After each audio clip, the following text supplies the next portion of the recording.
Hello and welcome to my blog.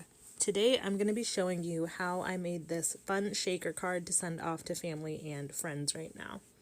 So this card was pretty simple, and I tried to focus on using items in my stash. When I get embossing folders, a lot of times I'll go ahead and emboss panels. So I had this panel already embossed in my stash. It was 4 1/4 by 5 1/2. But for the card I'm making, I needed it to be a little bit smaller.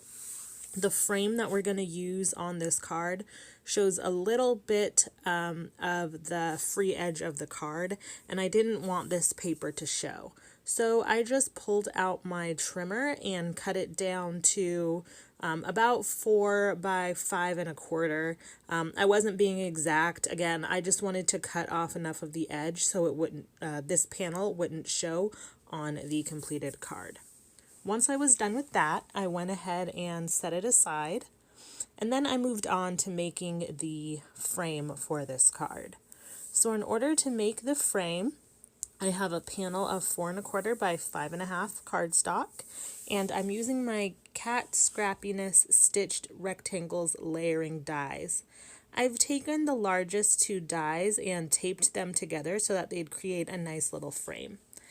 These are the main dies that I use whenever I need any sort of frame for a card, so I tend to leave them cut or taped together like that so I can cut them more easily, and this is the frame that you will end up with.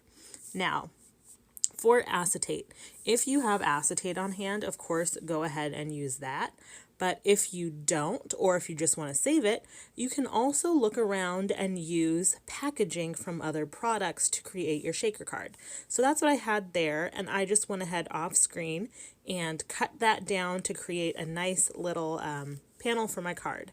You want to make sure it's trimmed down to be slightly smaller than the frame when you do it. For this part, you could use liquid glue. I just decided to use my ATG gun and to use tape to do this. Now, if you are going to use packaging to make this element of your shaker card, just make sure you use the portion of the packaging that doesn't have that sticky strip on it. You definitely don't want that to be showing on your card. Okay, so once I have all my tape adhered to this, I just go ahead and take the piece of packaging and carefully lay it over top of my frame, which is what I'm about to do here. I know it's hard to see because it's clear, but I'm just laying it, trying to get it nice and even so that all of the clear packaging will make contact with the tape. Then I'm just going ahead and laying that down. Once you do lay it down, you want to make sure you press it firmly into the tape. You could also use a bone folder to really burnish that in if you wanted to. I just decided to go ahead and use my fingers, and then I set that aside. So now I've grabbed my card base for this card. It's just a piece of 80-pound cardstock that I've cut down to 11 by 4 1/4. And then I just folded that in half, and that is going to be the size of my final card. So I just want to make sure that everything fits and looks how I want it to. And you're going to see here what I was talking about earlier with the frame. So you see there's a little bit of an edge there, and when you put the frame on top, there's still just that little bit of a smaller edge, which I didn't want to show, which is why I trimmed that background panel die. But I think everything looks good, so just grabbing my ATG gun again and adhering that down to the card base. So once that's all glued together, I'm going to set that to the side and grab my frame, and I'm going to put foam tape all around the back of my frame. I'm using foam tape that I got off Amazon, but you can use any foam tape you'd like. I cut off a long strip and I'm folding it in half to give more room for the sequins to move around inside the shaker card. You don't have to fold it in half if you don't want the sequins to move around quite as much. So I went ahead and peeled the backer off of that, and now I'm just taking care to lay it on my frame. So it's going on the side of the frame that has the acetate. And I'm just lining it up and cutting it down to size. Now here, when you do this part, you do want to make sure that all the foam is touching at the joints. You want that to happen so that none of your sequins or seed beads or whatever it is you decide to put in your shaker card falls out.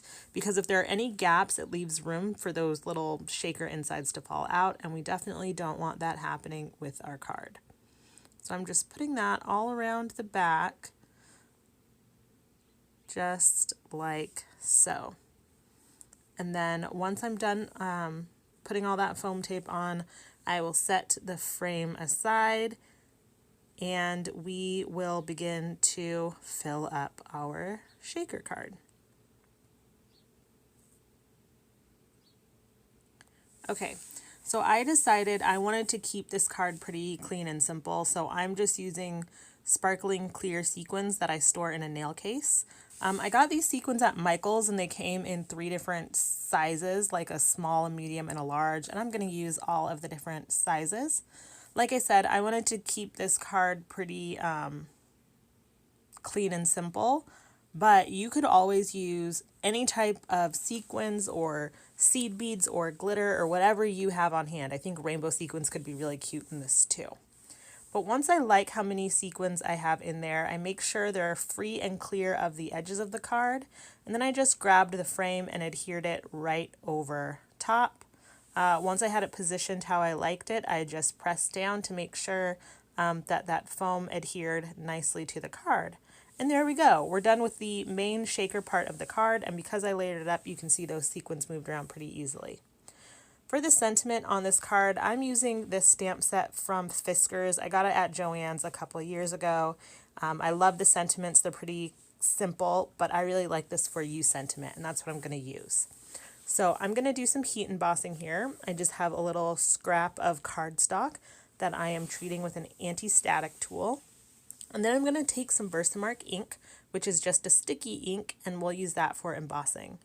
Now you can see my pad is pretty dirty, but I'm going to be embossing with gold ink, so it really doesn't matter that the ink is dirty. Now, what you can't see here is that off to the side, I have my heat gun on getting nice and good and hot, so it'll emboss a little bit easier in a second. So now I'm going to cover that ink with some gold embossing powder. This happens to be Zing gold embossing powder, but you can use any embossing powder that you have on hand. I'm just tapping off the excess there.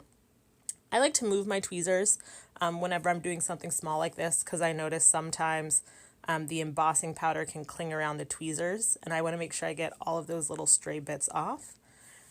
Make sure you put your embossing powder back in the container when you're done.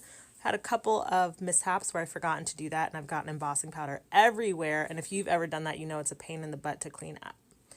But so now I'm just bringing my hot heat gun over to the embossing, and you can see it's changing and melting to a nice shiny finish.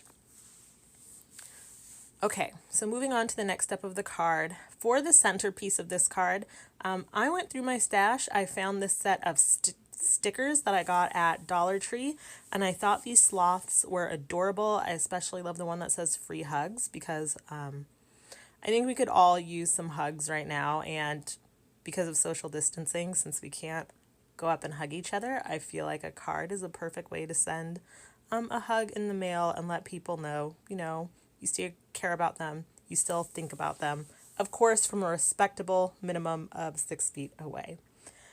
So now I'm just kind of figuring out where I want my sticker and my sentiment to go. At first I thought I wanted it in the corner, but then I decided to just center it on the card. I really liked the way that looks. So I'm putting tape on the back of my sentiment, and the stickers have foam tape on the back of them, but I decided to add a little bit more. I'm just getting that center nicely, pressing it down, and then I'm going to go ahead and pop that sticker up there as well. I really like these stickers because they're thicker, not quite as thick as chipboard, but pretty thick, so I like the dimension to them as well, and that completes the card. I really like the way this turned out, but I also wanted to show you another card I made. There are so many other cute stickers in this set. So here I made the exact same card.